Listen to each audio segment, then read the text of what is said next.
Welcome once again to Detective Duo, a home for timeless voices and enduring mysteries, from the sharp eyes of Tommy and Tuppence to the hidden corners of England's past.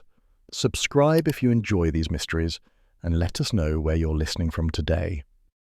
The morning air over Hampstead carried that particular freshness that only comes in England before a storm, bright, hopeful, and faintly deceptive. The new tenants of number 12 Cedar Lane stood before their cottage, surveying their domain with satisfaction. Tommy and Tuppence Beresford, husband and wife, amateur adventurers who, despite their best intentions, were never far from something interesting. "It'll do nicely, won't it?" said Tuppence, tightening her headscarf against the breeze. The cottage, with its climbing roses and modest lawn, seemed the picture of suburban serenity. Tommy nodded, hands in pockets. A perfect place for peace and quiet, two words that have eluded us since 1915. "Peace and quiet," Tuppence repeated, amused. "You sound as though you'd like to retire entirely. You'll be pottering in the shed next, growing dahlias and muttering about foreign policy." "One day, perhaps," he replied cheerfully. "But for now, I intend to enjoy a lawn that doesn't hide a body beneath it." They both laughed, and the laughter rang easily through the mild spring morning. After the strain of their last investigation, domesticity had seemed an agreeable change. Across the hedge, however, the neighbouring house offered a different sort of calm. It was a taller structure, Edwardian, with stone lintels and ivy creeping up its facade. Its owner, Mr. Leonard Frobisher, had introduced himself the previous evening. A widower in his late 40s, he possessed the air of a man who measured words before speaking them. "A pleasure to meet you," he had said, his handshake cool and precise. "I do hope you'll find the neighbourhood restful." Restful was not a word Tuppence trusted. By mid-morning, she was unpacking boxes in the sitting room when she caught the faint hum of a wireless from next door. The announcer's clipped tones rolled through the wall. BBC at first, then something more foreign, harsher in rhythm. German. Tuppence frowned. A moment later, Tommy appeared, sleeves rolled.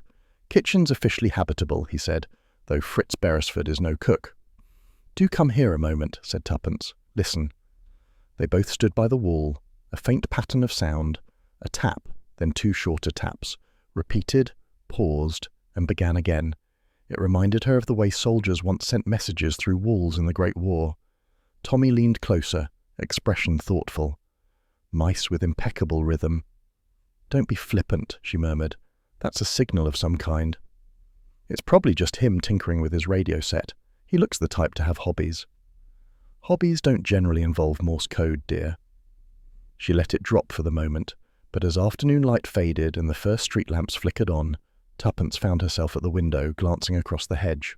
Frobisher's curtains were drawn tight, yet through a chink of light she caught sight of a shadow moving briskly from table to window, then another figure, taller, entering from the hallway. Visitors again, the third evening running. She crossed to the mantel where the clock ticked softly. 7:30. Tommy was reading the newspaper, oblivious. "Italy's rattling its sabre again," he muttered. "They're all rattling something these days," she said. "Did you notice? He has guests again." "Neighbours are allowed guests, Tuppence." "Not 3 different men in 3 nights, all carrying briefcases and wearing identical overcoats. It's suspiciously tidy." Tommy grinned. "I suppose you'll want to infiltrate the Rotary Club next?" "If that's where the briefcases go, yes." The following day was Sunday, a pale sun shining through thin clouds. Hampstead looked deceptively innocent under its spring green. After church, Tuppence exchanged neighbourly greetings with Mrs. Peabody from number 8 and the vicar's wife, both eager to share the usual suburban tidings, births, bake sales, and the chronic lateness of the milkman. But their conversation drifted inevitably to Mr. Frobisher. "Keeps to himself," Mrs. Peabody observed with relish. "A quiet sort. But I did see foreign stamps on a parcel he received last week. Copenhagen, I believe." "Copenhagen," repeated Tuppence, her curiosity piqued. "How cosmopolitan." "Oh, yes. And he listens to the wireless at dreadful hours. The milkman says the light in his study burns till after 2. "Does it really?" "Indeed it does. Of course," Mrs. Peabody added hastily, "one shouldn't gossip. But I do think he's a bit, well, continental." Continental. The word carried a peculiar chill in 1939. That evening, over supper, Tuppence recounted what she'd heard. "You do realise," said Tommy mildly, that you're constructing an entire espionage ring out of a few overcoats and a wireless set. And you realise, she countered, that I'm usually right when I get that feeling between my shoulder blades. That's just the chair being uncomfortable. You're insufferable, Thomas Beresford. He laughed, but there was affection behind it. All right, my little hawk. Keep watch if you must. But if you start mapping the hedge for periscopes, I'm calling a doctor. Tuppence ignored him and drew the curtains. The street was quiet. Only the lamplight and a faint drizzle broke the calm. Through the hedge, Frobisher's house glowed in 2 upper windows. She thought she saw a flicker, then darkness again. Strange, she murmured. The night deepened. Rain thickened against the panes, making soft, secretive sounds. Tuppence had almost drifted to sleep when it began again, the faint rhythmic tapping through the wall. Tap, pause, tap, tap, long pause, tap. She rose, barefooted, and pressed her ear to the plaster. The pattern continued steadily. Her heart quickened. She scribbled it on a notepad by the bed, recalling her old codework during the war. It wasn't random. It had structure. She meant to wake Tommy, but then the tapping ceased. In its place came silence, thick and watchful. The next morning dawned grey and cool. The milkman, cheerful despite the weather, greeted her at the gate. "New here, aren't you, ma'am? Well, you'll find it a quiet street mostly, except for next door. Lights were on all night again." "Were they indeed?" Tuppence said, voice mild. "Aye, blazing away till near 4, I'd wager. Must be a writer or a scientist or summat." "Or summat," she echoed thoughtfully. When he had gone, she glanced toward the hedge. Drops of rain still clung to the leaves. Something pale caught her eye, paper wedged near the base. She knelt, fingers brushing mud and damp twigs, and drew it out. It was a torn scrap of newspaper, the print smudged but legible in parts. German text. One word stood out clearly. Krieg, war. She stood very still, the paper trembling slightly in her hand. Then she folded it carefully, slipped it into her pocket and straightened. "Tommy," she called lightly, "I think our quiet life just declared war." He appeared in the doorway, half-dressed, expression bemused. "Already? I haven't even had breakfast." "No," she said, smiling faintly, "but we may need to keep our eyes open. It seems the house across the hedge isn't quite as restful as advertised." The breeze carried the distant chime of church bells across the rooftops, serene and oblivious. Yet behind that hedge, in a shuttered house humming with unseen purpose, a small sound like tapping echoed faintly once more, measured, deliberate, and cold. The next day broke with the kind of deceptive sunshine that England specialises in, all brilliance and no warmth.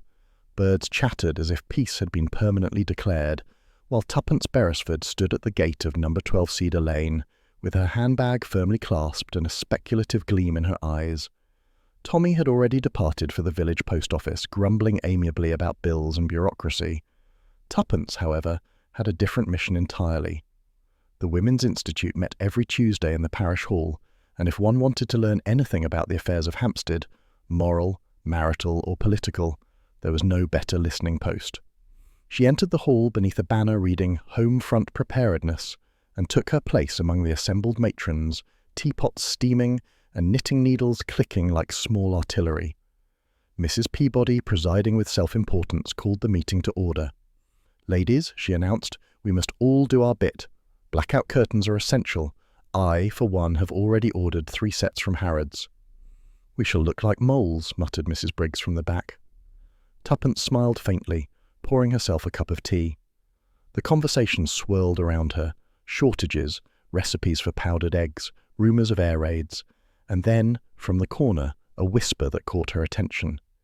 "It's that man in the rooms over the grocer's," said Mrs. Peabody, lowering her voice but not her enthusiasm.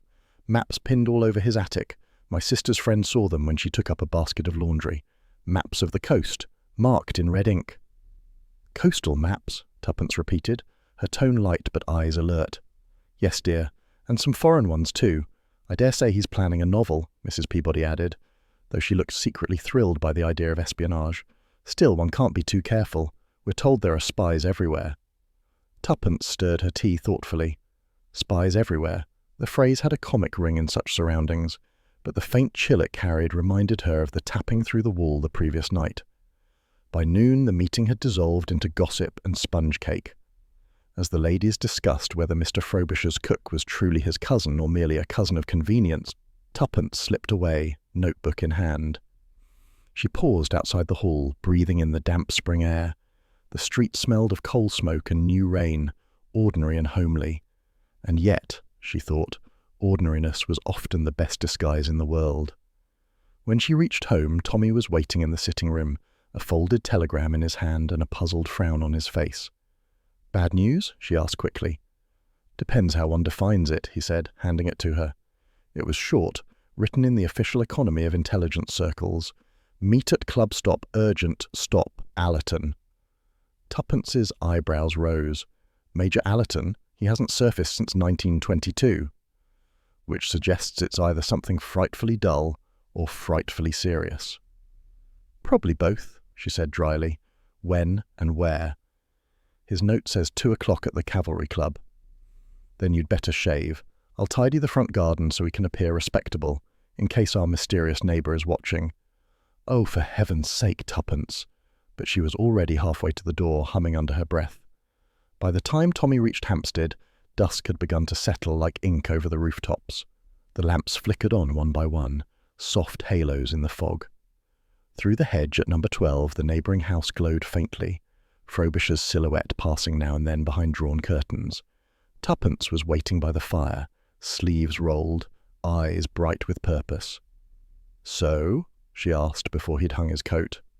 "So," said Tommy, "we're officially under orders, though the kind we're not supposed to enjoy. We observe, we don't act. Allerton's certain there's a network operating in these parts." "He didn't mention names?"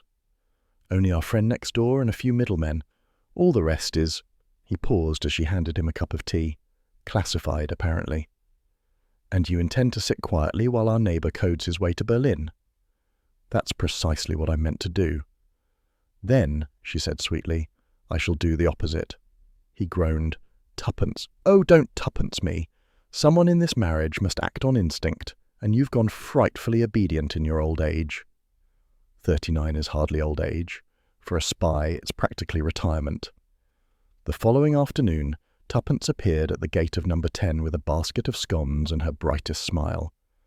Frobisher's housekeeper, Mrs. Briggs, a plump woman in her 60s with a suspicious squint, opened the door. "Good afternoon," said Tuppence cheerfully. "I thought I'd bring these over. We're neighbours, after all." Mrs. Briggs hesitated.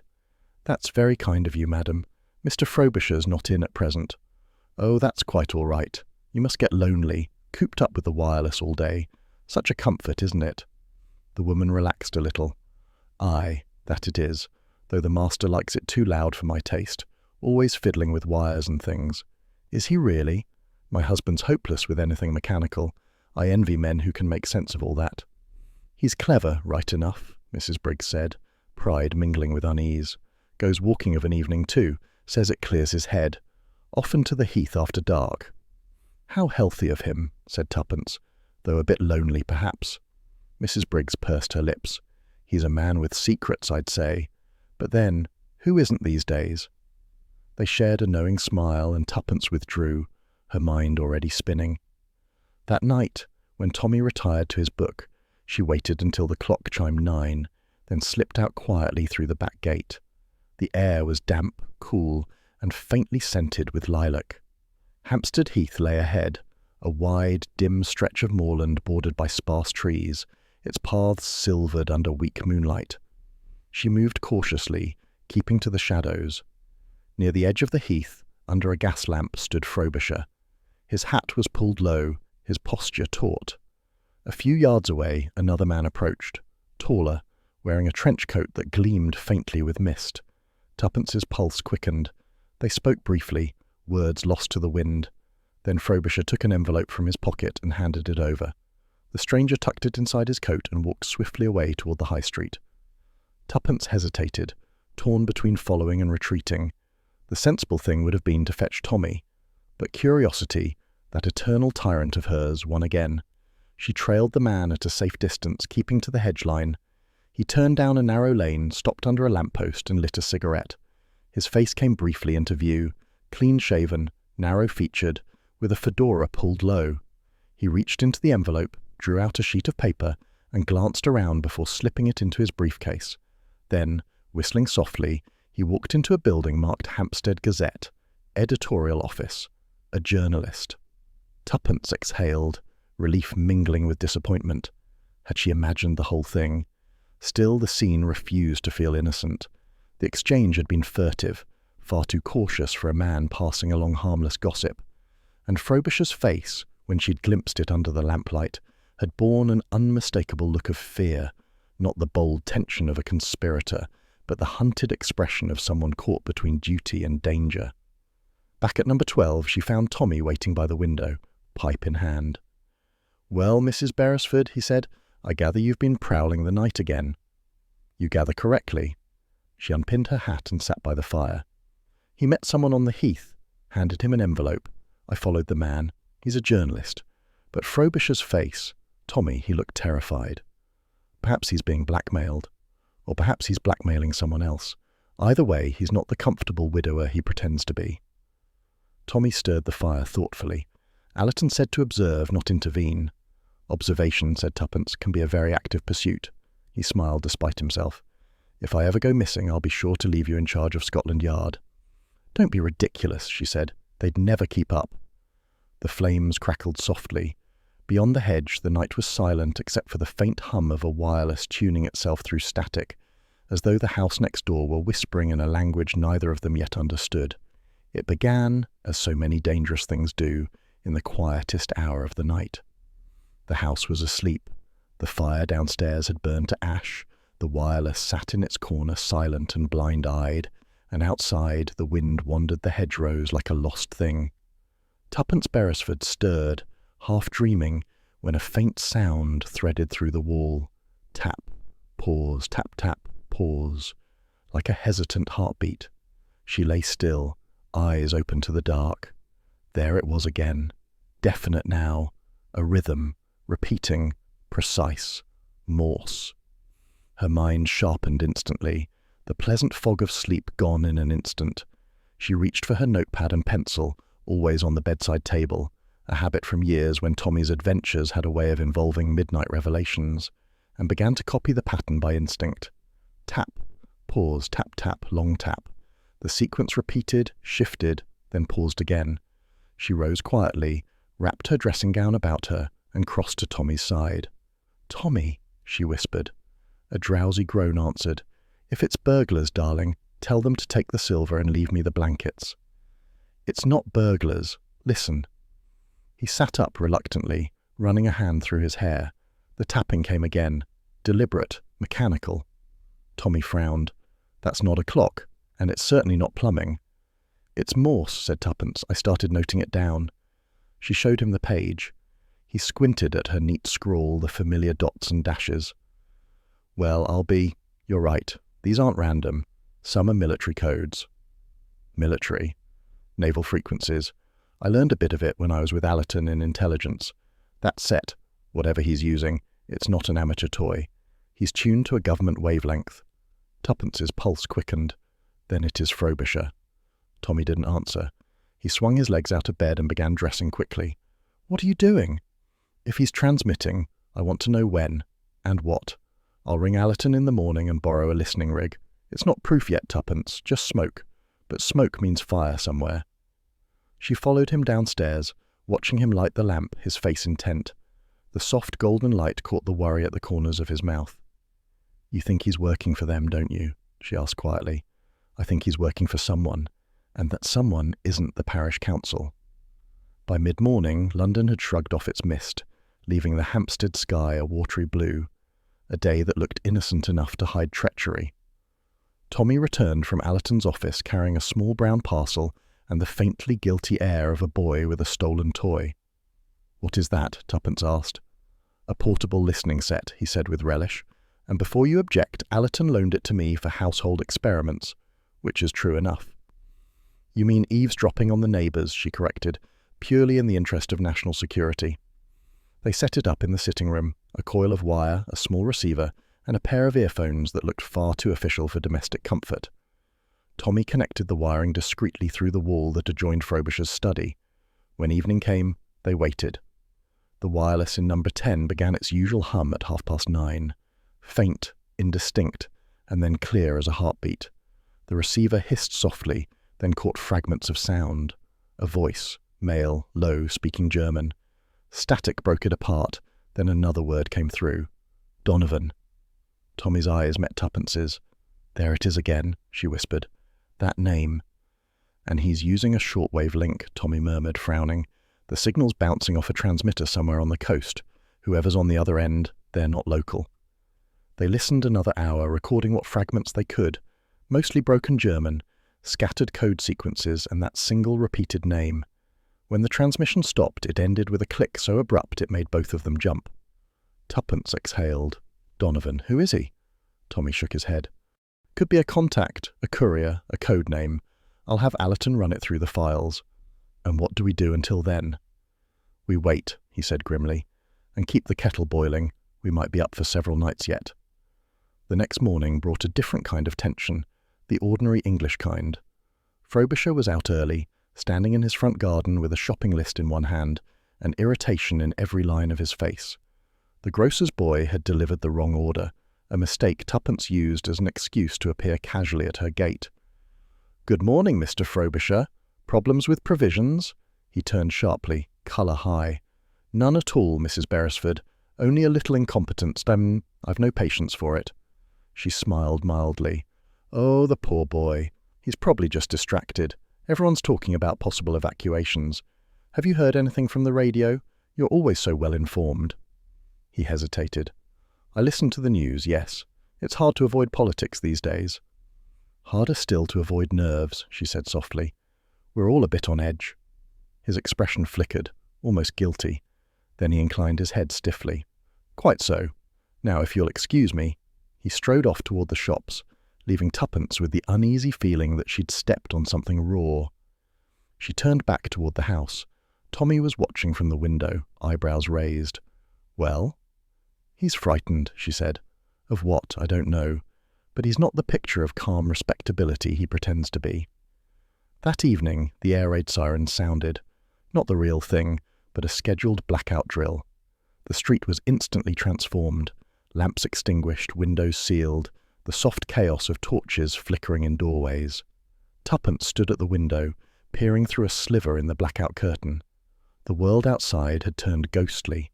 Figures moved in half-light, silhouettes against the glimmer of distant fires.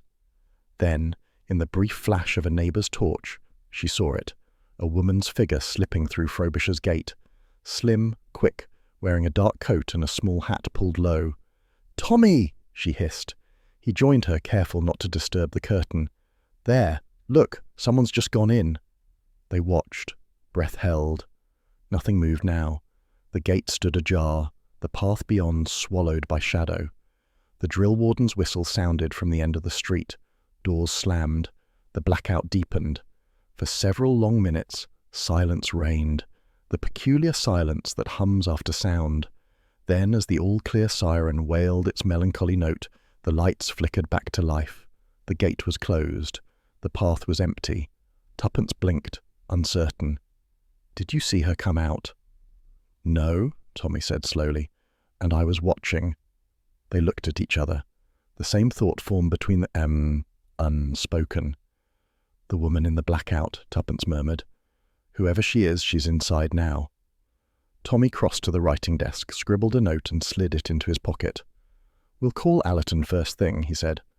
"For now, no sudden moves. If she's there, she may stay hidden till nightfall again." Tuppence turned once more toward the window. The house next door was dark, utterly still, and yet she could have sworn she felt it, a faint vibration beneath the calm, the steady whisper of something alive, something transmitting through the night. The rest of the evening passed in a hush. Even the wireless seemed reluctant to speak. Tommy read half-heartedly. Tuppence knitted and unknitted the same row without noticing. At 10 the clock chimed. From beyond the hedge came the faintest sound, a creak of a floorboard, a door closing softly, then a low hum. Tuppence met Tommy's gaze. "He's begun again." Tommy nodded, rising. "Yes, And if I'm right, we'll hear Donovan before midnight. The morning after the blackout carried a deceptive calm, the kind that seems to hum quietly, concealing what happened in the dark.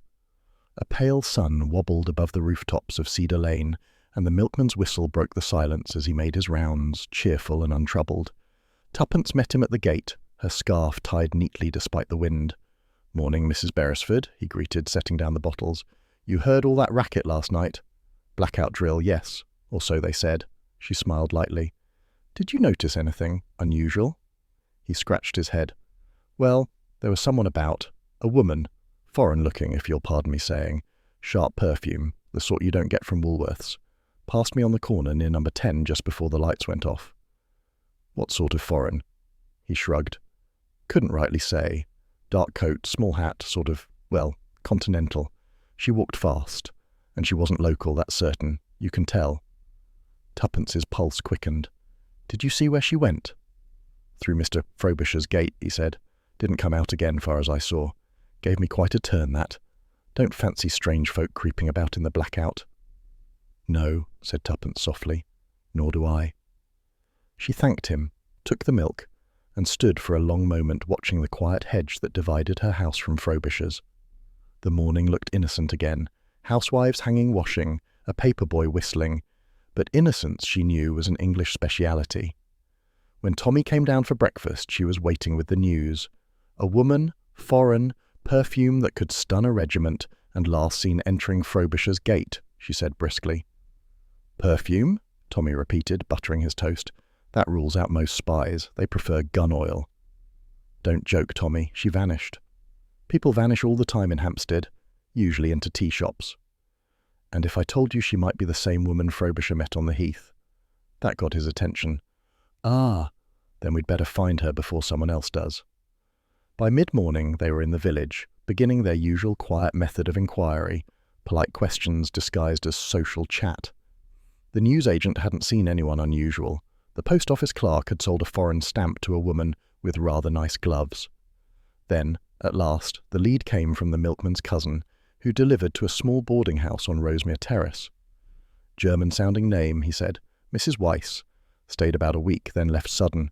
Took a cab to Hampstead Station, I think." Tommy exchanged a glance with Tuppence.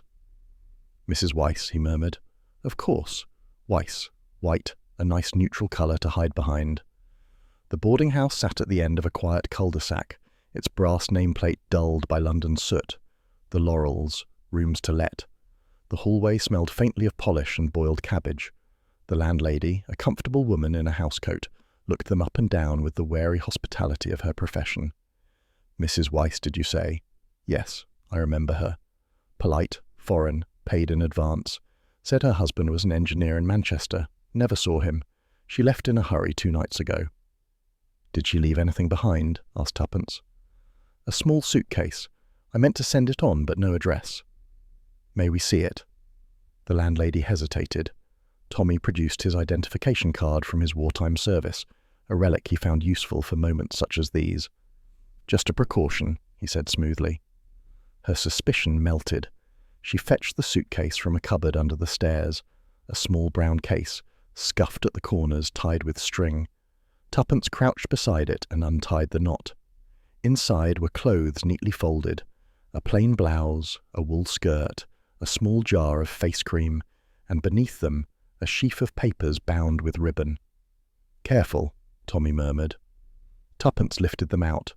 The top page was covered in columns of names and addresses, British towns, mostly along the coast, Dover, Portsmouth, Felixstowe, Harwich. Next to each, numbers that looked like code, and below the bundle lay a brooch, a metal eagle with outstretched wings clutching a swastika. For a moment, neither spoke. Then Tuppence whispered, "Well, that's not something one buys at Selfridge's." Tommy nodded grimly. "Our Mrs. Weiss has interesting taste in jewellery."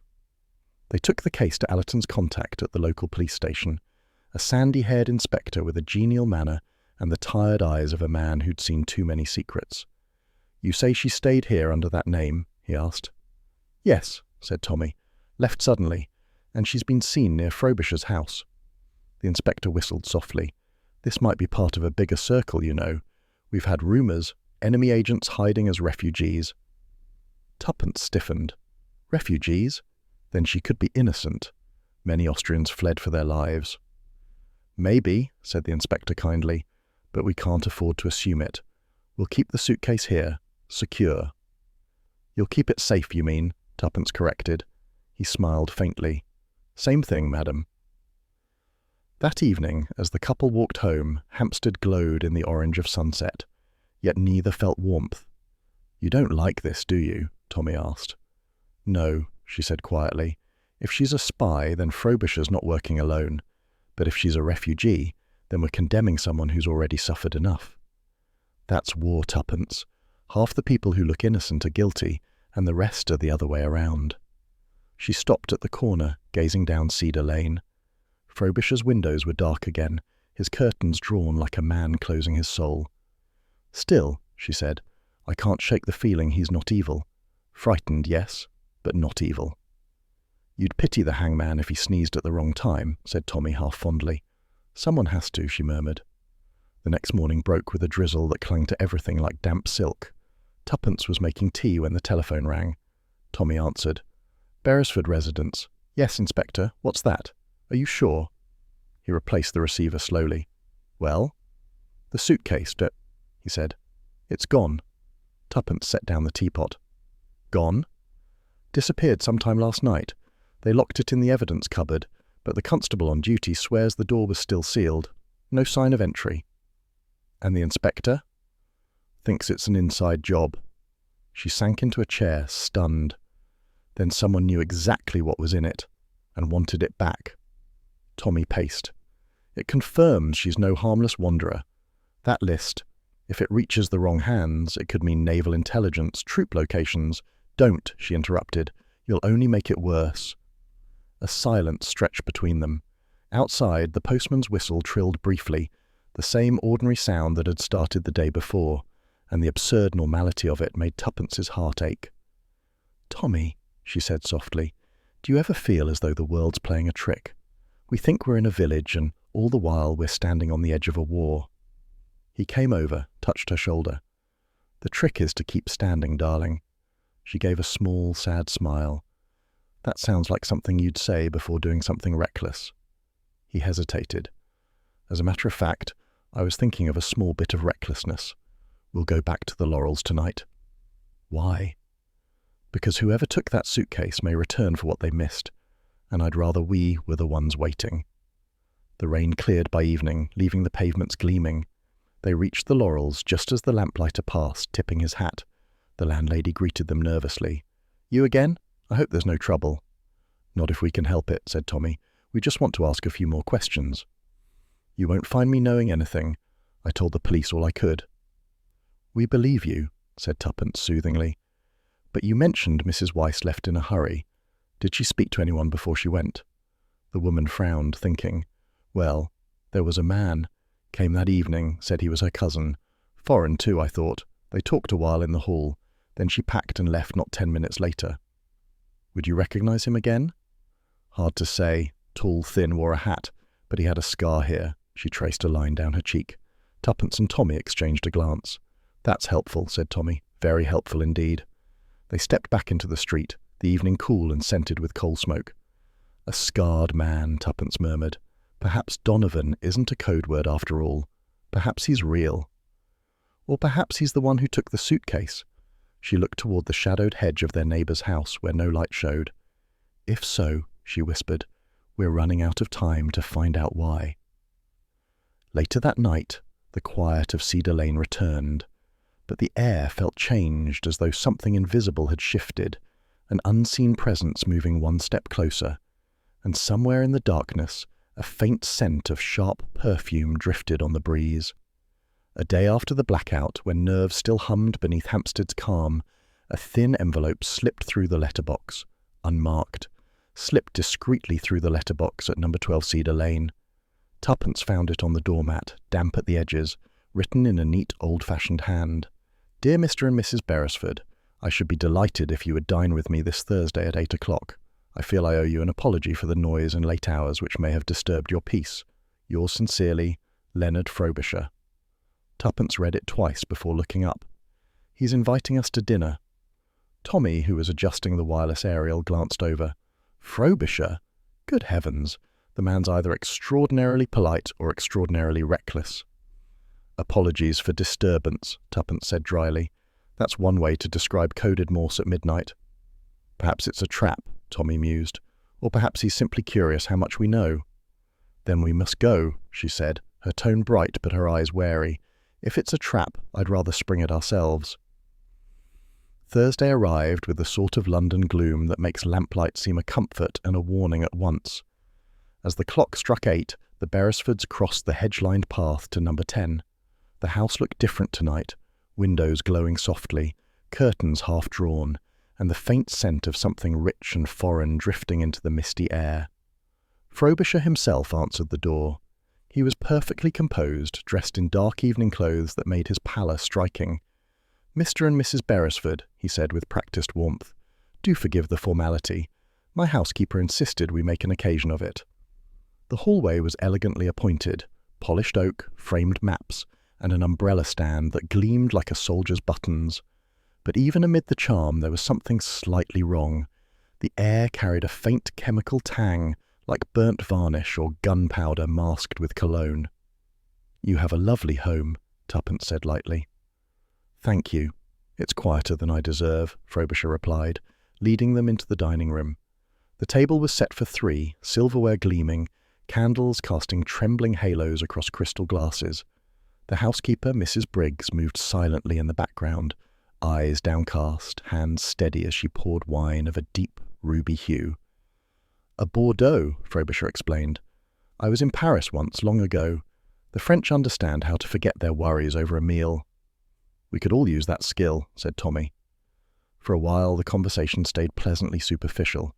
Frobisher spoke of literature, the weather, and the small absurdities of English life under looming war. He was courteous, charming even, though every smile seemed a shade too careful, as if he were playing a part rehearsed in solitude. When the first course arrived, trout in lemon butter, Tuppence noticed the details. The china was fine but mismatched, the napkins embroidered with initials not his own, a man who had inherited rather than chosen. On the wall behind Frobisher hung a large map of Britain, dotted with coloured pushpins, red along the southern coast, blue inland, and a solitary black one at Dover. "You're a geographer, Mr. Frobisher?" she asked innocently. He followed her gaze. "Ah, a hobby. I like to mark places I've visited, or hope to. It gives one perspective, don't you think?" "Indeed," said Tuppence, "though I usually settle for postcards." He smiled faintly, but didn't elaborate. As the meal progressed, Tuppence's unease grew. Beneath the civility there was an undercurrent, like a current in still water, invisible but dangerous. Frobisher seemed distracted, glancing occasionally toward the adjoining room where a faint hum suggested a wireless set. "You work late," Tommy remarked casually. "We sometimes hear your radio well into the night." Frobisher looked up sharply, then recovered. "Ah, yes, I keep it for the news. The continent changes by the hour these days." "Yes," said Tuppence softly, "and sometimes by the signal." He laughed, too quickly. "You're teasing me, Mrs. Beresford. You mustn't imagine I'm conducting espionage in my study." "Of course not," she said sweetly, "though you'd make a very good spy. Polite, tidy, and fond of maps." For a heartbeat his smile faltered. Then he raised his glass. "To harmless hobbies, then." "And harmless neighbours," Tommy added. The housekeeper served the next course, veal cutlets in a sauce faintly spiced with something foreign. Tuppence noticed her hands tremble slightly as she set the plates down. When their eyes met, the woman looked away quickly. It was midway through dessert when the gramophone, softly playing a waltz, gave a sudden crackle. The tune cut short, replaced by a faint rhythmic tone, dots and dashes, then a burst of static followed by a curt voice, clipped and urgent, in German. "Seagull, senden vor Mitternacht." Frobisher was on his feet in an instant. He crossed to the machine and switched it off, the movement smooth but too swift to be casual. "Apologies," he said, turning back with forced calm. "The wireless interferes with the wiring sometimes. These old houses are impossible to manage." "Of course," said Tommy evenly. But when their eyes met across the table, There was understanding in the silence between them. The rest of the evening passed in brittle politeness. Frobisher poured more wine, laughed a little too loudly, and steered conversation toward innocuous topics: theatre, gardening, the unseasonable rain. Yet behind the smiles, tension coiled like wire under cloth. When at last they rose to leave, he insisted on seeing them to the gate himself. The rain had stopped. The air smelled faintly of wet stone and roses. "A most pleasant evening," he said. "I hope we may be better neighbours in future." "We hope so too," said Tuppence. "It's good to clear the air." His expression flickered at the phrase. "Indeed, nothing thrives in suspicion." "Or secrecy," Tommy added lightly. A pause, small, sharp. Then Frobisher smiled again, his eyes unreadable. "Good night, Mr. and Mrs. Beresford." He closed the gate with the precision of a man shutting a door on his own conscience. Inside their cottage, Tuppence leaned against the wall and exhaled. "Well," she said, "I think we can remove innocent radio enthusiast from the list of possibilities." Tommy nodded grimly. "Did you catch that word? Seagull." "And before midnight, yes. It's a code, Tommy, I'm certain of it." "We'll have to tell Allerton." "Tomorrow," she said. "Tonight, I want to think." Her gaze drifted to the hedge outside. Frobisher's house loomed beyond, quiet again, the curtains drawn, but faint light pulsing behind one window like the heartbeat of a secret. The following morning dawned grey and unsettled. Tommy left early on the pretext of errands, while Tuppence, restless, decided to take a walk past Frobisher's garden. The front path was immaculate, every flower bed trimmed with military precision. But near the back gate, half hidden by wet ivy, stood a metal dustbin. The lid was slightly askew. She glanced around, then lifted it. The smell of burnt paper rose sharply, acrid, chemical. Nestled among the ashes were blackened scraps, curling at the edges. One fragment still bore legible words, half consumed by flame. "Operation Seagull, transmit before." The rest was lost. Tuppence's stomach tightened. She dropped the lid quietly back into place, heart thudding, and turned to go, but froze. Through the back window, Frobisher stood watching her. He didn't move, didn't speak, just watched, his face pale and expressionless behind the glass. Then, almost casually, he drew the curtain. That evening, Tommy returned to find her waiting by the fire, the fragment in an envelope beside her. "He saw me," she said quietly, "in his garden." "What were you doing there?" "Collecting proof." She handed him the scrap. He read it, whistling low. "So it's true. Operation Seagull. And transmit before. What? Midnight? Dawn? Either way, it's happening soon." "Yes," she said, "and he knows we know." The clock ticked loudly in the quiet room. Somewhere down the street a dog barked once, then fell silent. "We'll have to be careful now," Tommy said. "Careful?" Tuppence's voice was calm but steady. "Tommy, if he's transmitting again tonight, it may be the last message he ever sends. And if we're wrong, it may be the last thing we ever do." She rose, drawing the curtains tight. The fire flickered, throwing long shadows against the walls. "Still," she murmured, almost to herself, "we've dined with worse devils before." Outside, rain began again, soft at first, then heavier, drumming against the window like a coded message in the dark. "Then we'd better move 4, the sort of deceptive stillness that often comes before storms or revelations. The air hung damp and cold, the hedge between number 10 and number 12 glittering with droplets of mist. Tuppence watched through the kitchen window as Frobisher's curtains remained drawn long past 8 o'clock. "He's hiding," she murmured. Tommy, at the table with a half-eaten slice of toast, looked up from the newspaper, or sleeping off too much Bordeaux. "You saw his hands last night, Tommy. Steady, deliberate. That's not a man who drinks himself into oblivion." "No," he admitted. "It's a man who plans things 3 moves ahead." She turned from the window. "Then we'd better move 4. He's leaking something that doesn't yet exist. They're testing us, Beresford, seeing if we'll bite." "Then give them bait," Tommy said. "A decoy set of plans, enough to sound real." Allerton regarded him for a moment, then nodded. "I can have my men draft false defence details for the Kent coast. You'll feed them through the usual gossip chain.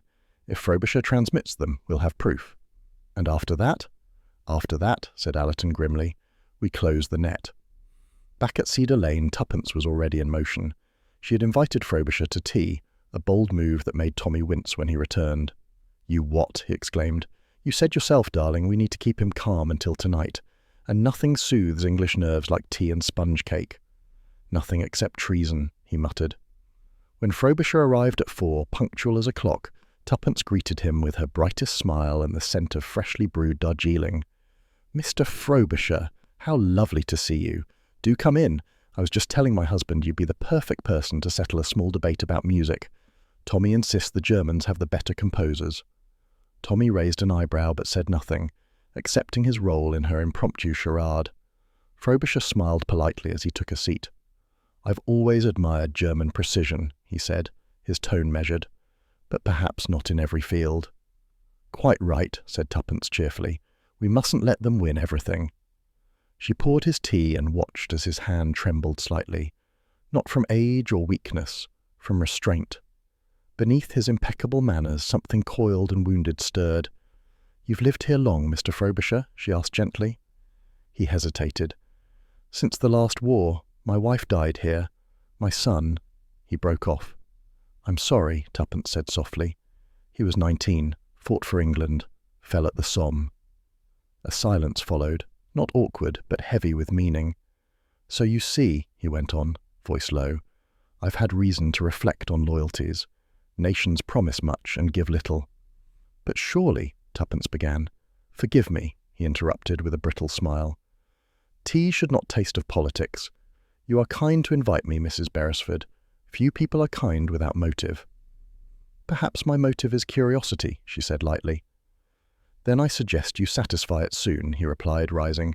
"Curiosity, like tea, grows cold if left too long." He bowed slightly and left before either could reply. Tommy let out a low whistle. "Well, that was charming. You've managed to have tea with a potential spy and psychoanalyze him before the milk cooled." "He's bitter, Tommy," Tuppence said, "and bitterness can be bought. He's not just doing this for ideology. He's doing it for revenge." The fog rolled in thickly that night, smothering Hampstead in a pale, shifting veil. From the upstairs window, Tuppence could barely see the end of the garden path. The lamplight was a blurred glow, the air heavy with damp and tension. Inside, the small listening device Allerton's men had installed hummed faintly. 2 plainclothes agents waited in the kitchen, silent and efficient. Allerton himself had arrived just after 10, trenchcoat gleaming with fog droplets. "You're certain he'll transmit tonight?" he asked. "He has to," said Tommy. "If Operation Seagull means what we think, the message deadline was before midnight. That's less than 2 hours." "Good." Allerton checked his watch. "We'll give him time to start, then we move in." Tuppence stood by the window, gaze fixed on Frobisher's house. "He knows something," she said quietly. "I saw it in his face this afternoon. There's guilt, yes, but also relief, as if he's about to finish something he started long ago." "Then let's make sure he doesn't finish it," said Allerton. At 11:40 the signal came, a faint tremor in the air like static crawling along invisible wires, then the soft, unmistakable rhythm of tapping, precise, deliberate, mechanical. "He's on," murmured one of the agents. Allerton nodded. "We move in 30 seconds. They slipped out into the fog, shadows within shadows. The damp grass muffled their steps as they crossed the narrow garden and scaled the low hedge. From Frobisher's window, a dim light pulsed in time with the transmission. Allerton raised his hand. "Now!" The agents burst through the back door. The sound of boots and shouted warnings filled the night, then silence. Tuppence waited at the gate, her heart hammering. Tommy returned first, his expression tight. "He's gone." "Gone?" "Vanished. There's no transmitter, no papers, nothing." Allerton appeared behind him, furious. "It's a decoy. He's left us a blasted gramophone. The fool rigged it to play static." They hurried inside. The sitting room was immaculate, too immaculate. On the desk, the gramophone spun lazily, emitting faint hisses and crackles. The record itself was blank. "He played us," said Tommy grimly. Tuppence moved to the hearth. The ashes there were cold, but not long so. She knelt, fingers brushing a faint indentation in the rug near the skirting board. "Tommy, look." He crouched beside her. A square outline, subtle but visible, marked the baseboard. Tommy pressed it gently. It gave way, revealing a hidden panel, and beyond it a narrow passage descending into darkness. "A bolt hole," he said. Allerton swore under his breath. "He planned this weeks ago." They followed the passage only a few yards before it ended in a small door that opened onto the alley behind the house. The fog swallowed everything: sound, shape, direction. A figure loomed at the far end, the gardener from number 14, cap pulled low. "Evening," he said, startled as they approached. "If you're looking for Mr. Frobisher, you've missed him. Saw him not 10 minutes ago, getting into a lorry down by the main road." "A lorry?" Allerton asked sharply. "Which way?" "Heading south. Dover way, I reckon. Had a trunk with him. Big one." Tuppence exchanged a look with Tommy. "So he is running." "Or being collected," said Allerton grimly. "We'll have roadblocks set up within the hour." By dawn, the fog had lifted slightly, revealing a washed-out sky the colour of pewter. The lorry, however, was nowhere to be found. Reports came in through the morning, a sighting in Finchley, another near Hendon, but each led nowhere. At last, a sergeant arrived with news. "Tracked the registration number, sir. Belongs to a removal firm out of Ealing. Driver says he made a delivery north, not south. Furniture to Birmingham. Says he never went near Dover." "Furniture," said Tommy slowly.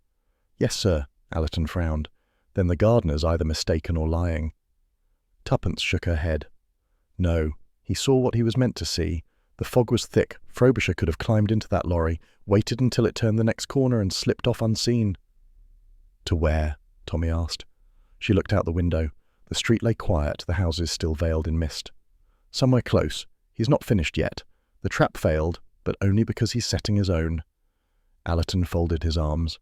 "Then we reset ours, but this time we make sure the mouse has nowhere left to run."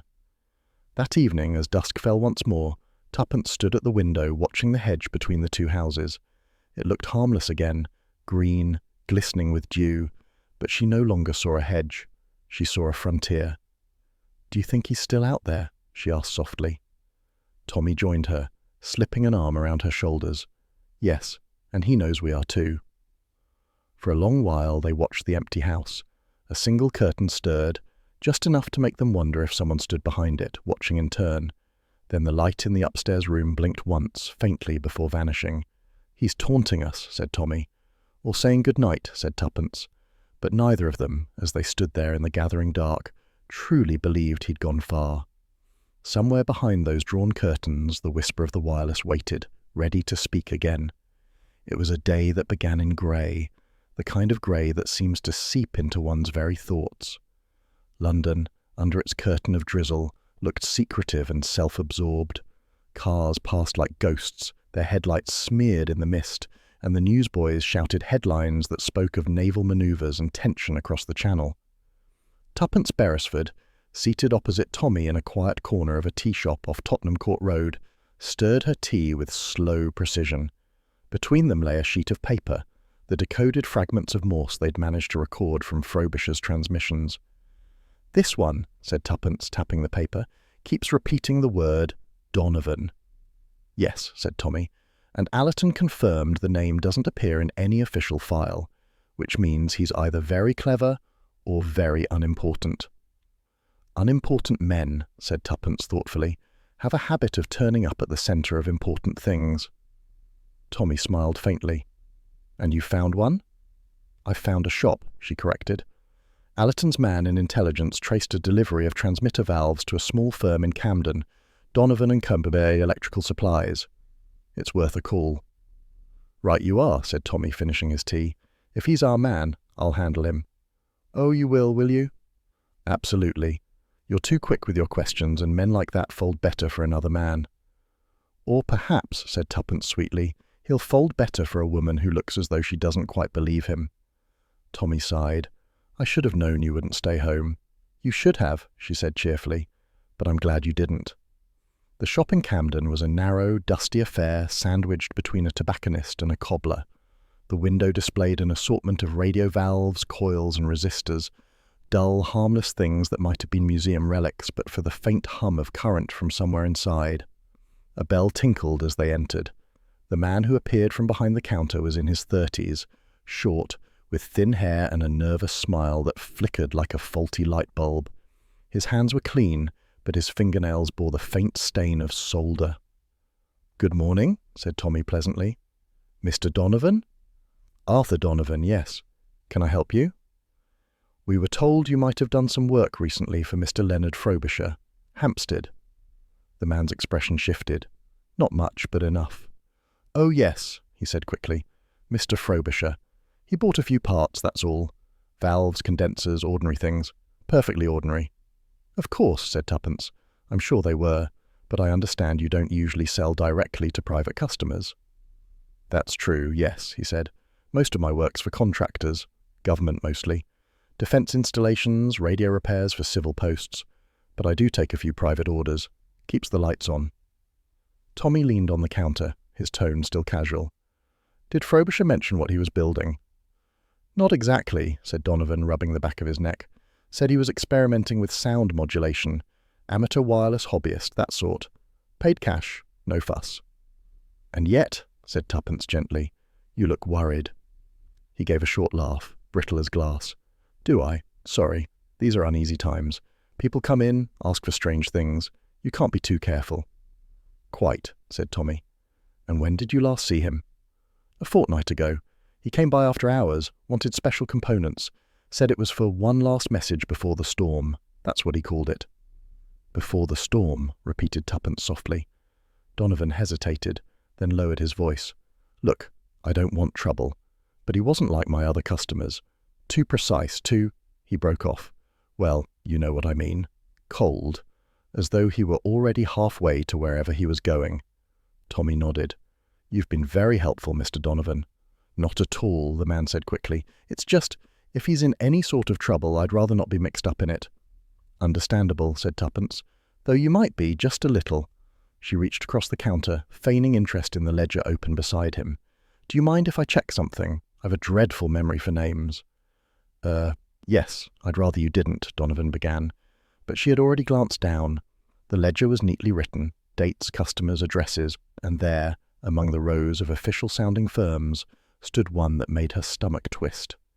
Frobisher, 10 Cedar Lane, Hampstead. And just below it, Beresford, 12 Cedar Lane. Her own address. She smiled, forcing her tone into brightness. Thank you, Mr. Donovan. You've put my mind quite at ease. The man blinked, confused. I have? Entirely, she said. Tommy took her arm. Come along, Tuppence. I think we've learned what we needed. Outside, the drizzle had thickened into steady rain. They hurried beneath an awning, and only when they were safely out of sight did Tuppence speak. Tommy, she whispered, our address. It's in his ledger. He turned sharply. What? Written neatly, just like the others. Either Frobisher gave it to him or Donovan's working for both sides. Or someone wants him to think we're part of it, said Tommy grimly. Which means, Tuppence said, her voice low, we're not the hunters anymore. We're bait. They reached home by dusk, their nerves taut. The fog had begun to gather again, thicker this time, curling like smoke between the hedges. Tuppence drew the curtains tight while Tommy checked the locks. Allerton should have men watching the street, he said, and yet I don't see anyone. That's how good men work, he replied, but even he didn't sound convinced. They sat by the fire, the clock ticking heavily on the mantelpiece. The normal sounds of the house, the faint creak of settling wood, the sigh of wind through the chimney, seemed magnified, each one whispering, listen. At 10, Tommy stood. I'll check the back door once more. And I'll make tea, said Tuppence, grateful for the excuse to move. She was in the kitchen when she heard it. The softest sound, almost nothing, a click, and then the gentle whisper of air as if a window somewhere had been opened. Tommy? She called. No answer. Her pulse quickened. She crossed the hallway, the floorboards creaking beneath her. Tommy? He appeared a moment later, torch in hand. I heard it too. Together they moved toward the sitting room. The door stood ajar. Tommy pushed it open. The fire had burned low. The air smelled faintly of cold night and something else, a trace of wet wool, the scent of a stranger who had not been invited. The window latch was unfastened. Curtains stirred gently in the draught. Tuppence's eyes swept the room. Nothing looked disturbed, not the books, not the ornaments, not even the mail tray on the table. They didn't take anything, Tommy said, frowning. Didn't they? Her gaze had fallen on the mantelpiece. Among the photographs one was missing, a small silver frame that had held a picture of Tommy in uniform, taken in 1918. He saw it too. "Good Lord," he murmured. "Why that?" "A message," said Tuppence softly. "They were here. They wanted us to know it." He went to the window, scanning the dark garden beyond. Fog's too thick to see a yard ahead. Whoever it was is gone. "Or watching," she said. He turned back, his face set. "That does it. Tomorrow we move Allerton's men inside. We're not leaving this house undefended again." "And tonight?" He smiled, thin and weary. "Tonight we pretend we're not rattled. We'll give them their show." "You'll never be an actor, Tommy," she said gently. "You're far too honest." "Then I'll just have to hope they mistake honesty for courage." The hours crawled by. Midnight struck, then 1, then 2. Neither of them slept. Finally, Tuppence rose and crossed to the window. The fog had thinned. The first faint glimmer of dawn lay over the rooftops. She thought of the missing photograph, of Frobisher's cold smile, Donovan's nervous eyes, the unseen watcher who had moved through their home like a whisper. Tommy came to stand beside her. "Do you think it was Frobisher?" he asked. "I think," she said quietly, "that whoever took that photograph wants us to remember who we were and what we once fought for. They're telling us this isn't just a case, Tommy. It's personal now." He nodded slowly. "Then we'd better make sure they regret it."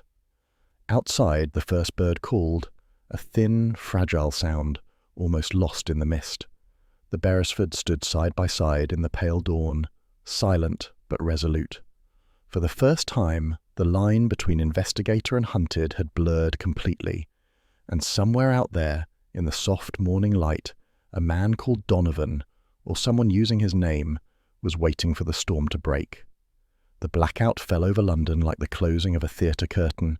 Street lamps dimmed one by one, windows swallowed their light behind heavy curtains, and the city's hum grew strangely intimate, the sound of footsteps, whispers, and distant sirens. In Hampstead, the Beresfords' cottage crouched in the darkness, every creak amplified. Tuppence stood by the window, listening to the faint ticking of the mantel clock. The air was still, the sort that presses on the skin and makes one aware of every breath. "He's there," she said quietly. Tommy looked up from the wireless receiver Allerton had lent them. "You're certain?" "Positive. Just before the lights went out, I saw it again, a flicker through the attic window at number 10. Like someone shielding a lamp, then lifting it again." Tommy checked his watch. "It's nearly 11, the perfect hour for treachery." "He'll transmit tonight, Tommy. He has to. It's his last message before the storm. You heard Donovan." He nodded grimly, then reached for the telephone. The line crackled faintly as he spoke in coded brevity. "Operation Seagull proceeding. Suspect active. Request immediate perimeter deployment." He replaced the receiver and turned to her. "Allerton's sending men from the local post. They'll move in when we give the signal." "And until then?" Tommy hesitated. "Until then, you stay here." Tuppence smiled faintly, the kind of smile that said she'd already decided otherwise. Outside, the blackout was absolute. Not a glimmer from the houses, not even a cigarette's glow. The fog had thickened again, wrapping the street in muffled silence. Tuppence slipped through the back door, her torch hidden beneath her coat. The grass was slick with dew, her shoes made almost no sound. Every hedge, every tree seemed alive, not with movement, but with the suggestion of it. She reached the divide between their garden and Frobisher's, crouched low, and waited. At first there was nothing. Then, faint, rhythmic, the sound of tapping. Not Morse this time, but something heavier. A voice followed, muffled, precise. She strained to hear, pressing closer to the wall. Through a gap in the hedge, she could just see the attic window. A pale glow pulsed against the blackout blind. Steady, measured. She moved closer, holding her breath. The back door of Frobisher's house was ajar. From within came a faint hum, a whirring tone that sent a chill down her spine. Then, voices. "Schneller," said a man's voice sharply. "Die Zeit läuft ab." Another voice, softer, female. "Ja, ja, ich weiß. Die Frequenz ist richtig." Tuppence's heart hammered. The second voice, unmistakable, was Mrs. Weiss. She peered through the narrow crack of the door. The attic staircase rose steeply, lit by the faint blue glow of machinery. The air smelled of ozone and burnt metal. "The coastal divisions transmit Section 4, said Frobisher in German-accented English, then confirm the convoy delay. Mrs. Weiss replied in fluent code, her fingers flying across the transmitter keys. The sound, click, click, tap, tap, was like a mechanical heartbeat. Tuppence pressed herself against the wall, her mind racing. They were transmitting Allerton's fake data, the decoy information meant to expose enemy networks. They believed it genuine. She pulled the small signal torch from her pocket, flicking it twice toward the dark garden, their prearranged cue. Somewhere beyond the hedge, she knew Tommy would see. Inside, the voices grew tenser. "Send faster," Frobisher hissed. "They'll jam the frequency soon." "It's done," Mrs. Weiss snapped. "But this data, it's too easy. Are you sure it's correct?" "It came from the source," he said fiercely. "We've waited too long for this moment. After tonight, Berlin will know I was right." "And what of them?" she asked. "The neighbours. They're suspicious." He laughed bitterly. "Let them be. England will never understand its own traitors until it's too late." At that moment, the back door burst inward. "Police! Stay where you are!" Shouts, boots, confusion, the narrow passage filled with torchlight. Frobisher spun around, eyes blazing. "Run!" he barked at Mrs. Weiss. But she froze, cornered between the transmitter and the approaching men. The glow from the radio lamp turned her face ghostly white. "Mr. Frobisher," Tommy's voice rang out. "It's over. Put down the gun." Frobisher had drawn a revolver, old but steady in his grasp. The room seemed to shrink around him. "You don't understand," he shouted. "You never have. I gave this country everything, my son, my honour, and what did it give me? Pity, silence." "It gave you a home," said Tuppence, stepping forward. "A street, a garden, neighbours who believed in you. You could have started again." He hesitated, the revolver wavering. "It was never about belief," he said hoarsely. "It was about justice. If England cannot see her own decay, perhaps she deserves." "To be betrayed," she cut in, "by a man who lost faith instead of finding courage? Your son fought for England, not against her. Would you dishonour his memory with this?" For a long moment, the only sound was the faint crackle from the transmitter, the tail end of a signal dying into static. Then Frobisher's hand fell. The revolver slipped from his grasp, landing softly on the rug. He looked suddenly exhausted, like a man who had walked too far in darkness. "It's finished," he whispered. "Yes," said Tuppence quietly. "It is." Allerton stepped forward, his face hard but not unkind. "Leonard Frobisher, I'm arresting you on suspicion of espionage against His Majesty's government." Frobisher didn't resist as the cuffs clicked around his wrists. He simply looked past them all, out toward the curtained window. "England," he murmured, half to himself. "You'll never understand your own traitors. You breed them with your silence." They led him away. The house was chaos for another hour. Agents moving in and out, equipment packed, statements taken. Mrs. Weiss, pale and trembling, refused to speak beyond a few clipped denials. The transmitter was dismantled piece by piece, its valves still warm. Finally, near dawn, the commotion ebbed. The fog outside had begun to thin. Faint streaks of grey light crept through the windows. Tommy and Tuppence stood by the hearth, the remnants of the operation around them. "Do you think he meant it?" Tuppence asked softly. "That England breeds her traitors?" Tommy shrugged. "Perhaps. But not all who are wounded turn against what they love. Some just forget how to forgive it." Allerton joined them, his expression grim but satisfied. "Well done, both of you. That message they sent, it's already done its work. The network believed it genuine. We've had arrests from Dover to Liverpool. 6 cells flushed out overnight." "Then the bait worked," said Tommy. "More than that," Allerton said. "It ended a leak we couldn't even trace. Frobisher's transmission was the thread, and when he pulled it, the whole web came with it." Tuppence glanced toward the now silent transmitter. "He thought he was serving a cause," she said. "In the end, he served his country, just not the way he imagined." Allerton gave a faint smile. "Fate has a cruel sense of irony." He looked around the quiet house. "We'll clear the place by noon. I suggest you two take a holiday. You've earned it." "We'll settle for a breakfast first," said Tommy. "Something English. Eggs, bacon, and no hidden microphones." Allerton chuckled. "Quite right. And Mrs. Beresford, splendid nerve tonight. Remind me never to cross you." "Oh, I wouldn't recommend it," said Tuppence lightly. "My husband's the forgiving sort. I'm not." By the time they stepped out into the cold morning, Cedar Lane looked almost ordinary again. The milkman's cart rattled along, children trudged to school, and a cat sat primly on a garden wall, washing its paws as though nothing in the world had changed. "Strange," said Tuppence, breathing in the damp air. "How quickly the world resets itself." "That's England for you," Tommy replied. "We tidy up even our crises." They paused at the gate, glancing back at number 10. The curtains were drawn again, the house silent, empty. "Do you think he really hated England?" she asked quietly. "No," said Tommy. "I think he loved it the wrong way, the way some people love lost things, too fiercely to let them go." She slipped her hand into his. "Then let's promise never to love the world like that." "Agreed," he said softly. They walked on through the thinning fog side by side, the street brightening around them. Behind them, the first light of morning fell upon Frobisher's attic window, where for one last instant a faint glimmer caught the glass before fading forever. The days that followed were gentler ones, or seemed so at least. The February wind softened, the morning fog lifted sooner, and the street that had once harboured midnight codes and whispered treason now carried only the sound of bicycles and gossip. Cedar Lane looked to the casual eye perfectly ordinary again, and perhaps that was what made it unsettling.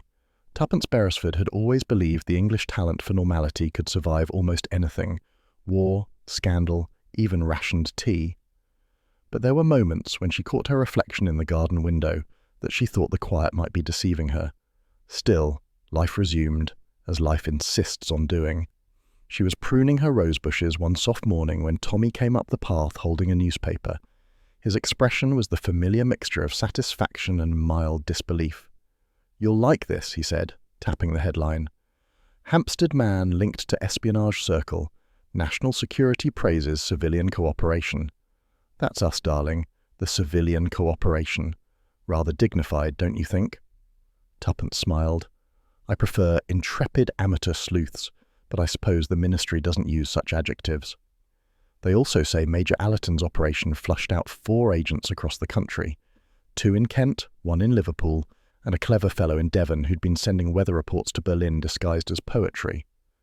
"Weather and poetry," she murmured. "England's twin obsessions. Frobisher would have approved." Tommy folded the paper carefully. "Allerton's coming by for tea this afternoon. Says he has final matters to settle."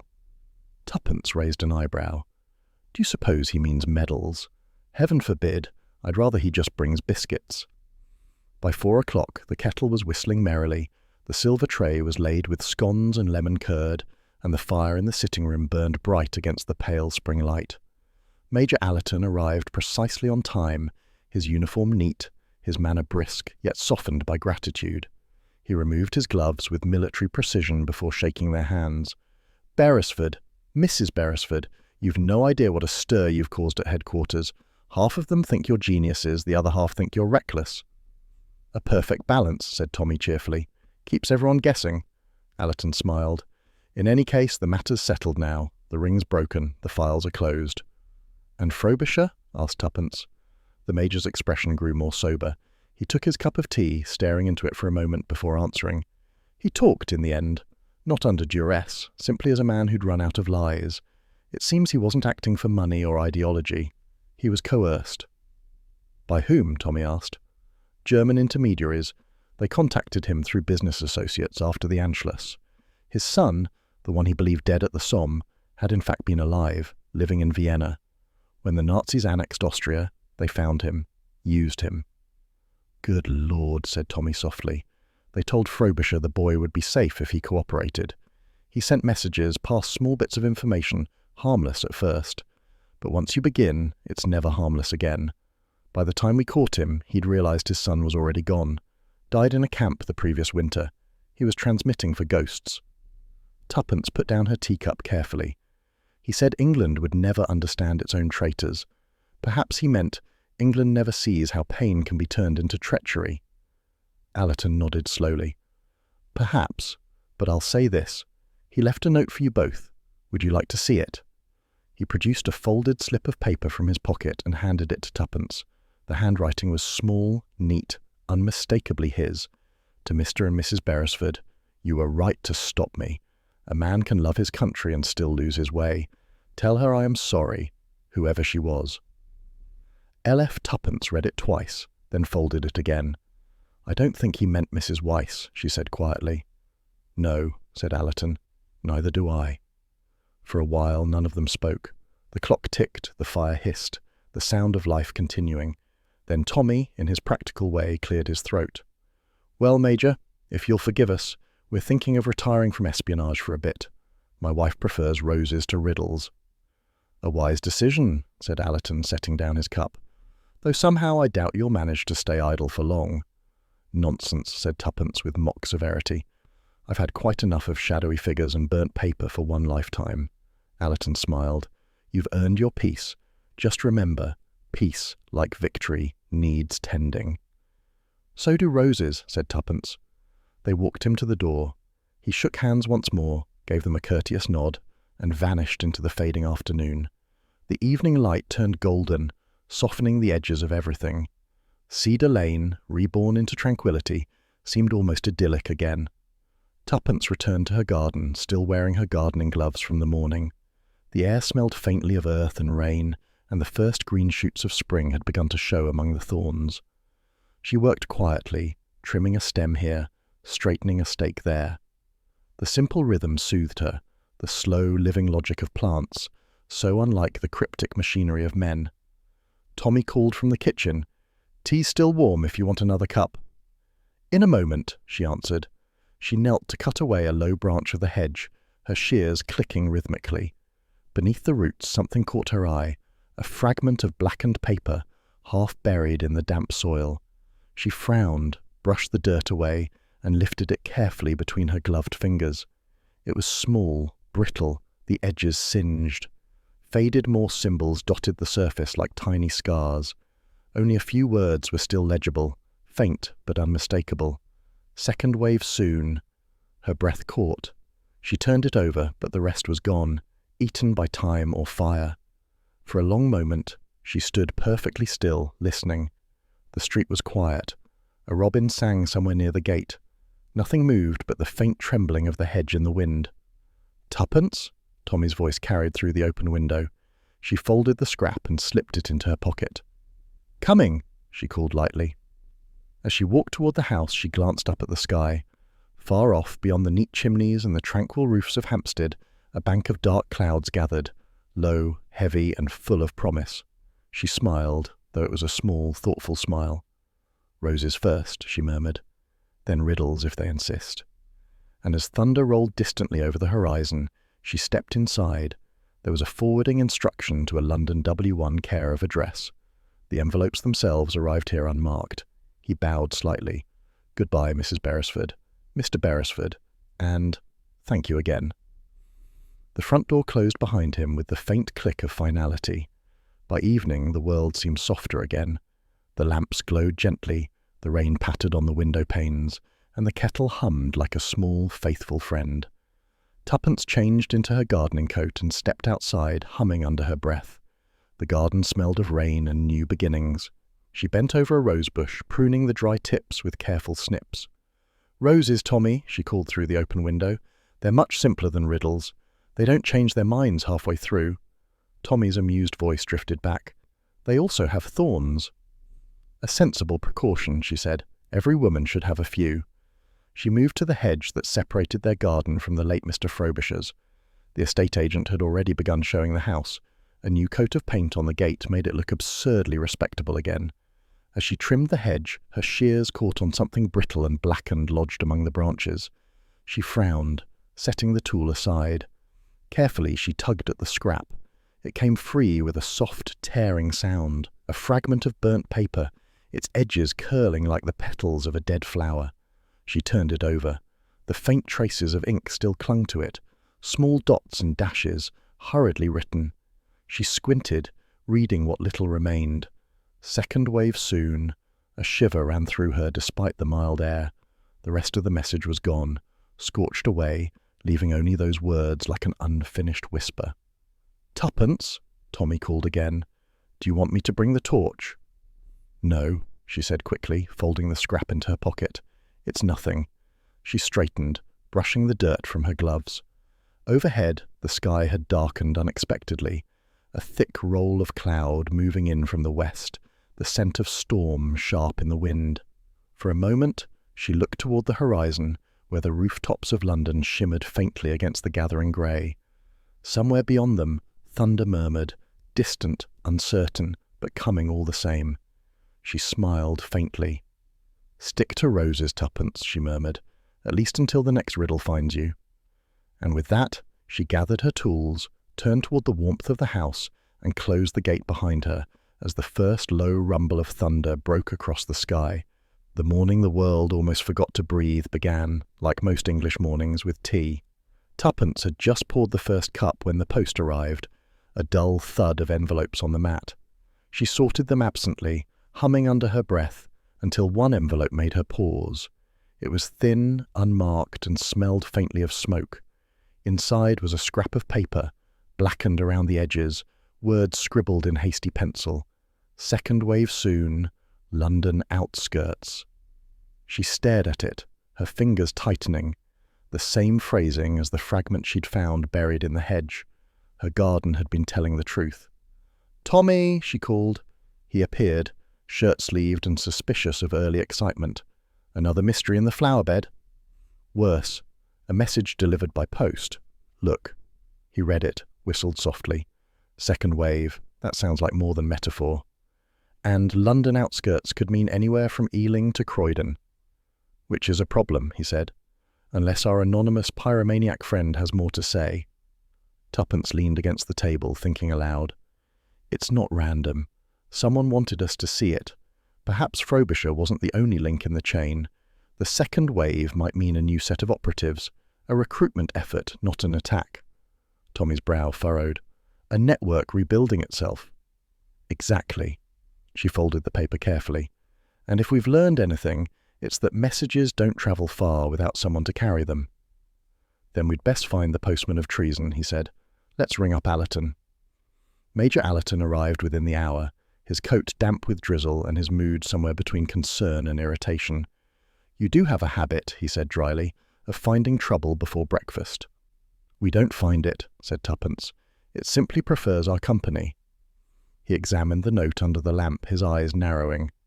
"This handwriting's familiar. We intercepted something similar last week, a courier's list, all coded references to collectors and deliveries." "Collectors?" Tommy repeated. "Booksellers, mostly. They've been using second-hand shops as dead drops. The first network used radio. Too risky now. This new one trades information through books and photographic negatives." Tuppence's eyes lit. "So, second wave might mean a second method.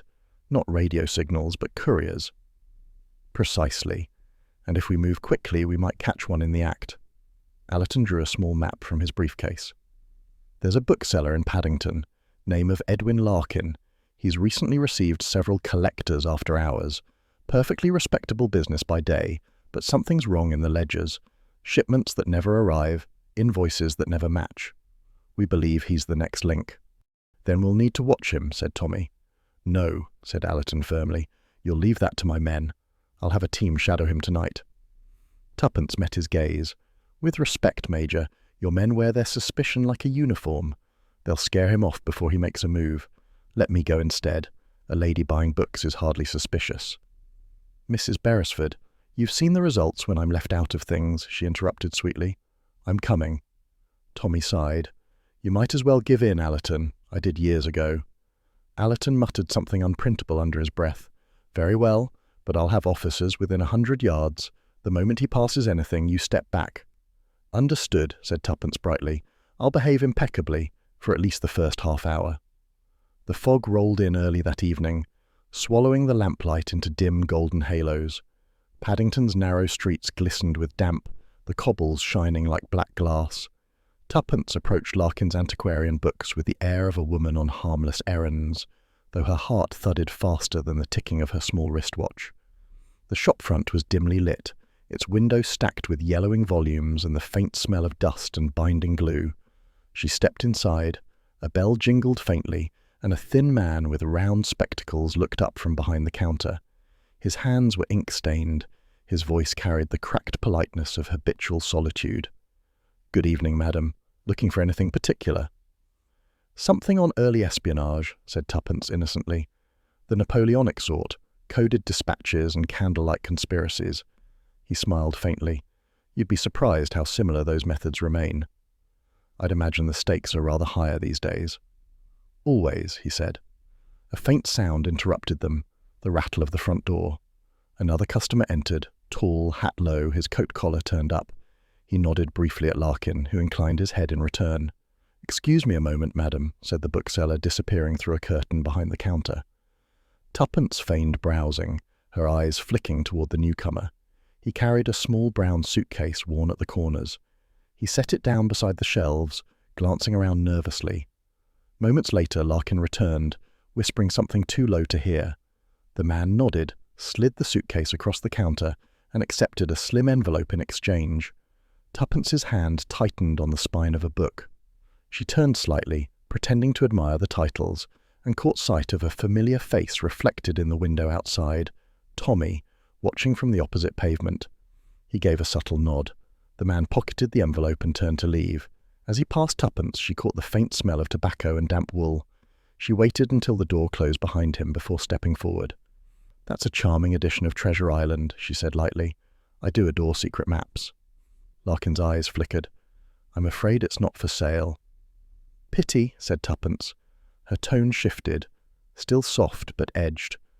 "I'm also afraid you've chosen the wrong kind of customers. Major Allerton sends his regards." The colour drained from his face. Don't bother," she said. "You're not built for lying. What's in the suitcase?" He hesitated. "Photographs. For an exhibition." "And I'm the Queen of Romania," said Tuppence briskly. She reached over the counter before he could react, flipped the latch, and opened the case. Inside lay rows of photographic negatives, ordinary enough until one caught the light. On closer look, the images were no portraits at all, but microfilm strips embedded in the celluloid. Tuppence exhaled. Microfilm. Clever devils. Before she could close it, a sudden noise tore through the street outside, a whistle followed by a shout. Tommy burst through the door. "He's bolting! The courier!" The next few moments blurred into chaos, the bell clanging, Tuppence grabbing the suitcase, Larkin diving for the back exit. She ducked as a shelf toppled, books scattering like startled birds. "This way!" shouted Tommy. They burst into the fog-drenched street, just as the fleeing man sprinted toward Paddington Station. The air was thick with steam and shouts. A train's whistle cut through the night like a warning. "Platform 2!" cried Allerton's voice from somewhere ahead. Tuppence clutched the suitcase, dodging passengers and luggage carts. The courier glanced back once, eyes wide, and leapt onto the slowing train. Tommy followed, vaulting the step and vanishing between the carriages. Tuppence raced alongside as the train began to move. "Tommy!" A hand shot out, his, clutching the courier's coat. The two men struggled, the train gathering speed. Then a shout, a wrench, and the courier fell hard onto the platform. He lay gasping, surrender immediate. The officers swarmed in. Tommy dropped lightly down beside Tuppence, brushing soot from his sleeve. "He's carrying a second batch," he said. "More microfilm, coded schedules, names. The second wave was recruitment lists for fresh agents." Allerton appeared, panting slightly. "Good work, both of you. The entire chain's broken now. Without these couriers, the network dies on the vine." "For now," said Tuppence quietly. She was still holding the suitcase. Inside, the microfilm gleamed faintly under the station lamps. Ghostly, fragile, almost beautiful. "It never ends, does it?" she said. "You stop one wave, another forms behind it." Allerton gave a weary smile. "That's the nature of it. The game shifts, but the board remains." Tommy slipped an arm around her shoulder. "Then we'll just keep playing, old girl. One move at a time." The train hissed, steam curling around them like smoke from an extinguished fire. Passengers peered curiously, unaware that the night had just swallowed another secret meant to ruin their peace. Tuppence looked down the long, glistening track. Beyond the fog, London's lights flickered faintly, uncertain, defiant. "Come along," she said softly. "Let's go home before the next chapter starts writing itself." And as they walked into the thinning mist, the echo of the departing train faded behind them, a low, rhythmic pulse that might have been wheels on rails, or perhaps the steady heartbeat of a world that refused to sleep. The fog that followed them home seemed gentler than the kind that had hidden traitors and secrets. It clung softly to the lamplight, wrapping London in a gauze of uneasy peace. The streets were nearly empty, the sort of emptiness that comes not from sleep but from waiting. Tommy and Tuppence walked side by side, their footsteps hollow on the wet pavement. The night smelt faintly of coal smoke and damp brick, the eternal perfume of a city too stubborn to ever quite rest. "Strange," Tommy said at last. "After weeks of subterfuge and suspense, one expects something more dramatic at the end. Fireworks, perhaps. A parade." "You'd only complain about the noise," said Tuppence, her hand tightening on his arm. "Besides, we've had enough drama to last the season." They passed a shuttered bakery, a lamplighter pushing his cart, and a boy in a paper cap selling late editions of the Evening Standard. The headlines were a blend of triumph and dread. "Spy ring smashed. Europe on edge." Tuppence glanced at it and smiled faintly. "We're becoming an island of headlines, aren't we? One ends, another begins." "It's the British way," Tommy replied. "We tidy up one disaster before unwrapping the next." A distant sound rose on the air, a siren's wail, long and hollow. Not the real thing, not yet, only a test. But even so, people paused in doorways, heads lifting like birds who sensed a coming storm. "They're practicing again," said Tuppence quietly. "Soon it won't be practice." They stood still, listening. The wail faded, leaving a silence that seemed deeper for having been disturbed. "Do you ever think," she said, "that perhaps courage isn't always about facing danger? Sometimes it's about knowing danger will come, and keeping the kettle boiling anyway." Tommy looked down at her, his expression softening. "That's your philosophy, is it? Heroism by teapot?" "Precisely. Not every soldier carries a rifle. Some of us carry teaspoons." He laughed under his breath. "The ministry should put that on a poster." "They wouldn't dare. Too sensible." They turned the final corner onto Cedar Lane, their own modest little street looking almost absurdly innocent under the lamplight. The houses slept with their curtains drawn, as if determined to dream of safer times. At their doorstep, Tuppence hesitated a moment, glancing back along the street. "Do you think it's really over, Tommy?" "No," he said simply, "but it's quieter now. That's something." She nodded, and they went inside. The warmth of the sitting room felt like an embrace after the damp chill outside. The fire burned low but steady, the kind that invited confidences and reflection. Tuppence hung up her coat, brushed a speck of soot from the hem, and went straight to the kettle. She moved about the room with the sure grace of habit, tidying, setting the tray, lighting another lamp. Tommy sank into his chair with a contented sigh. "You know," he said, "for all our adventures, there's nothing quite like coming home alive." "That's because you enjoy being smug in comfort." "I prefer to call it reflective heroism." She laughed softly and brought him his cup. "Reflective heroism. I'll grant you that, though the cat's done more today than you have since breakfast." "Ah, but the cat doesn't have a knack for espionage." "No, only for shedding on intelligence files," she said. They sat in companionable silence for a while. Outside, a few cars rolled by. Somewhere a gramophone played a waltz half lost to distance. It was a fragile piece, but peace all the same. "Do you ever miss it?" Tommy asked suddenly. "What? Excitement?"